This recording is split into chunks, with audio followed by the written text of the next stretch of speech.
Elles sont venues pour le voir et surtout pour l'acclamer. Le Premier ministre turc en campagne, Recep Tayyip Erdoğan, est ici pour inaugurer une place d'Istanbul devant un public déjà convaincu par le bilan de l'AKP, le parti islamo-conservateur au pouvoir depuis 2002. Depuis 2002, notre vie a beaucoup changé. C'est évident. Vous voyez tous ces gens, le peuple, notre société sait ce qui est vrai.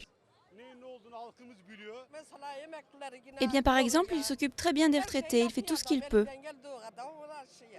Dans notre pays, beaucoup de choses ont changé. Et encore beaucoup de choses vont changer pour apporter le bonheur à tout le monde. Des changements et surtout beaucoup de promesses faites pendant cette campagne. Exemple, ce projet pharaonique de canal qui serait percé à l'ouest d'Istanbul. Inch'Allah, juste après les élections, nous allons nous concentrer sur les travaux du projet. Et avec la permission de Dieu, après ça, les bulldozers et les bétonneuses vont commencer à travailler. Autre meeting, autre foule, mais même enthousiasme.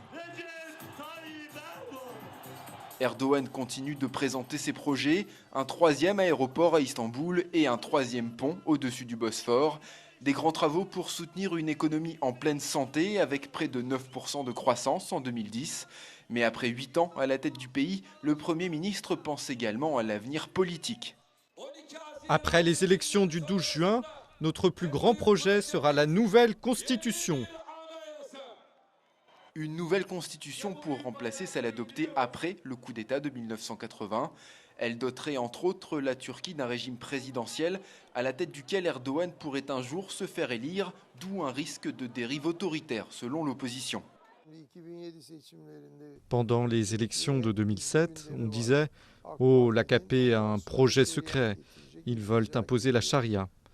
On ne dit plus ça du tout aujourd'hui. On a laissé le fondamentalisme de côté. Maintenant, on dit qu'il devient autoritaire et que ça devient une sorte de fascisme civil.